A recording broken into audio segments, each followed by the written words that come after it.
Скъпи брати и сестри в Христа, Христос воскресе! Наистина воскресе! Слава Богу, че Бог ни удостои да стигнем до този велик ден, който е двоен празник.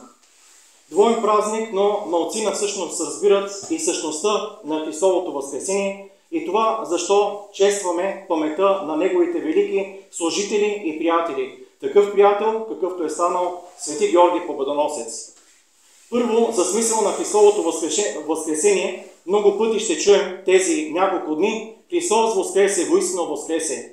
Но ако попиташ някой човек, добре, това, че Христос е възкръснал, как точно с тебе се отнася? Ти какво печелиш от това, че Христос е възкръснал?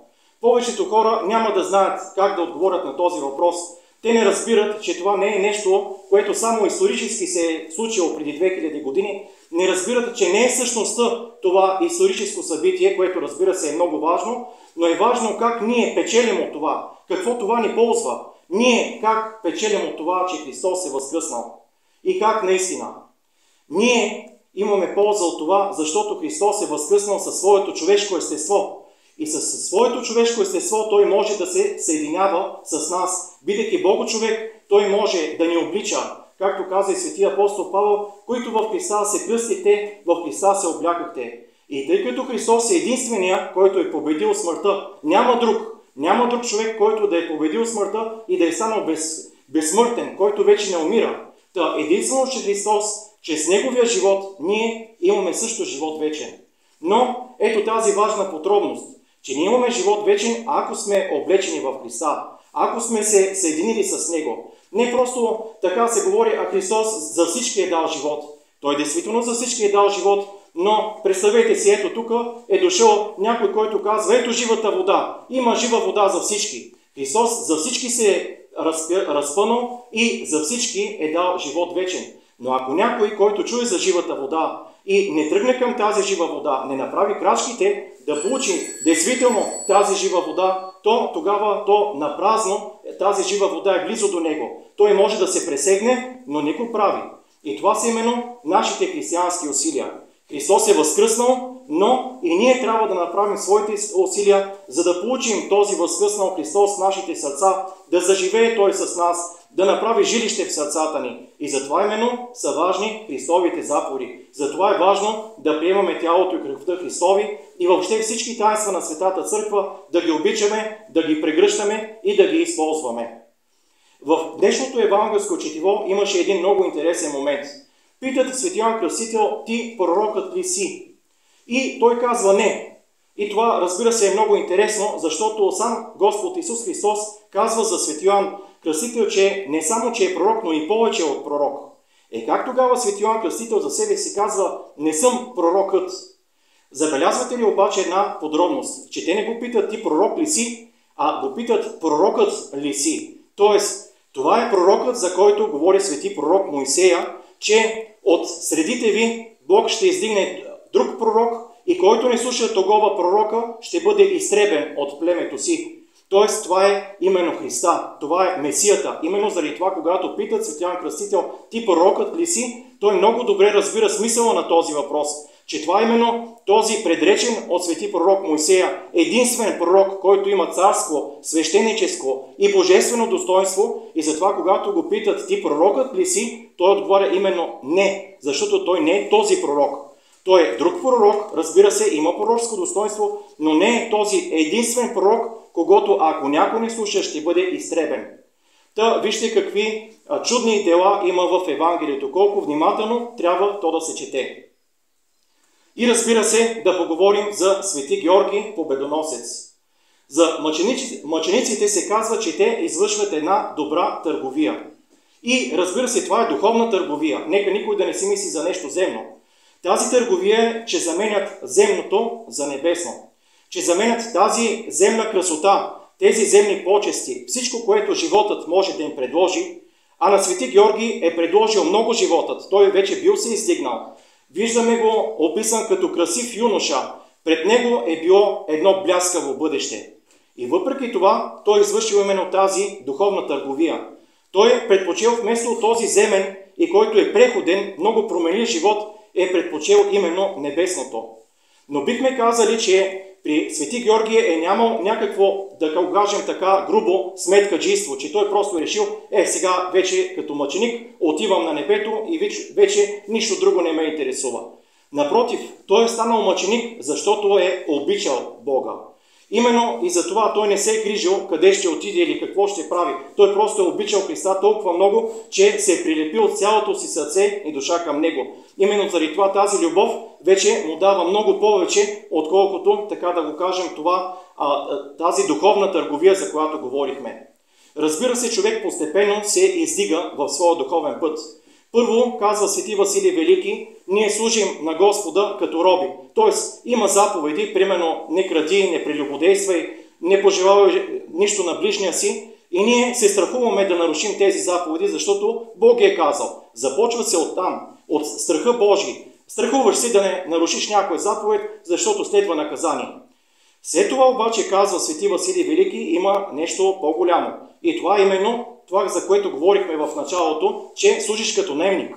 Господи, аз ще ти послужа, ще направя това и това, но очаквам от тебе друго, очаквам добър живот, здраве, очаквам някакви и дори небесни блага, разбира се. Небесните блага също ги очакваме от Господа, но това пак казваме не е най-висшето служение, което човек може да предложи.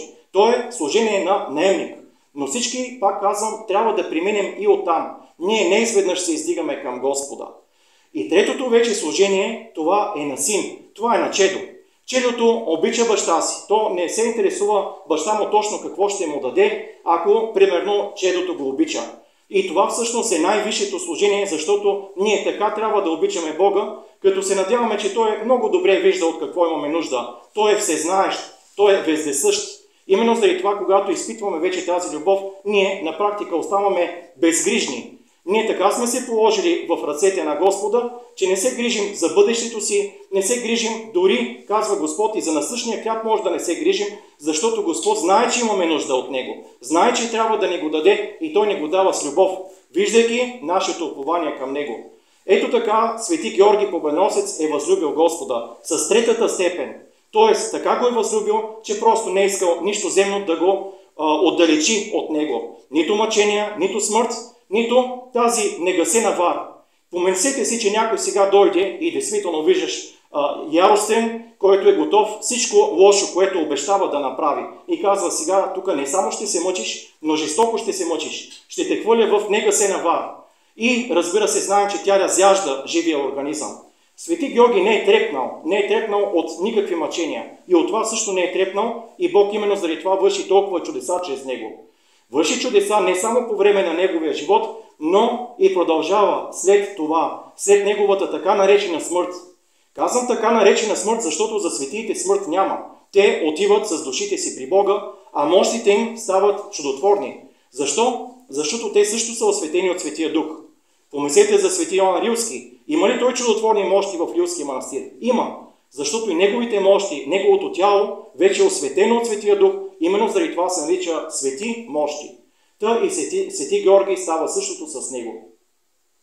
Какво чудо на Свети Георги можем да кажем, което е свързано и с нашия Зографски манастир? Ето това чудо, когато е някой епископ при това, преди 1000 години от Едеса, е посегнал с ръка към чудотворната икона на Свети Георги, която е била не ръкотворна, и казва, с това ли вие лъжете хората? С това ли сте намерили да си припечелвате? Защото обикновено плътският човек, той може и епископ да е дори или свещеник, плътският човек винаги има някакви плътски помисли, че като стане някакво чудо, непременно има измама, непременно някой иска да печели от тази измама и въобще е така мисли, пак казваме, плътският човек.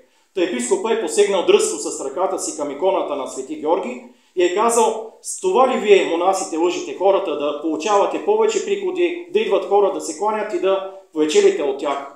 И когато е казал това и докоснал небрежно тази чудотворна икона, ръката му останала залепена.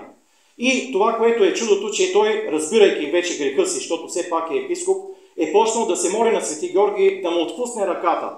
Свети Георги му се явява на третия ден вече, когато вижда, че той действително истински се кае и казва, да, аз ще те отпусна, но за наказание, пък и за другите да знаят, да не правят като тебе, част от пръстът ти ще остане на моята икона.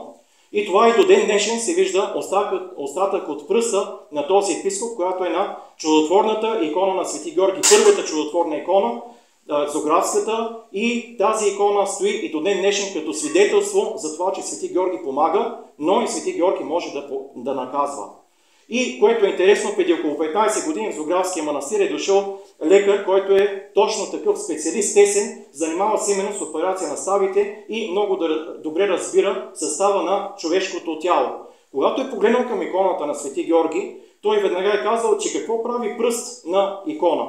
И те тогава му казват, ти можеш ли да удостовериш, да докажеш, че това е пръст. Казва, дайте ми 5-10 минути още веднъж да огледам всичко и тогава ще ви кажа със сигурност. След като, разбира се, му дава достатъчно време, той казва категорично, аз мога сега да се подпиша и да подпечатам, че това е част от фалангата на пръст, на човешки пръст. И т.е. ето човек, който не е знал за тази история, защото после чак му я казват, бидейки научен, така да се каже, с научни познания лекар, може също да удостовери 1000 години след като това чудо е станало, че е истинно, че т.е. действително е станало това чудо на Свети Георги.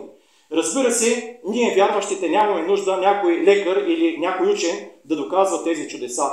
Но все пак за тези, които те първа пристъпват към вярата, е добре да знаят, че чудесата са истински. Те са Божии. Бог може да, така да се каже, преодолее това земно естество, да преодолее земните закони, защото всъщност тези земни закони Той ги е създал и съответно, както законодател, Той може много лесно да преодолее тези земни закони.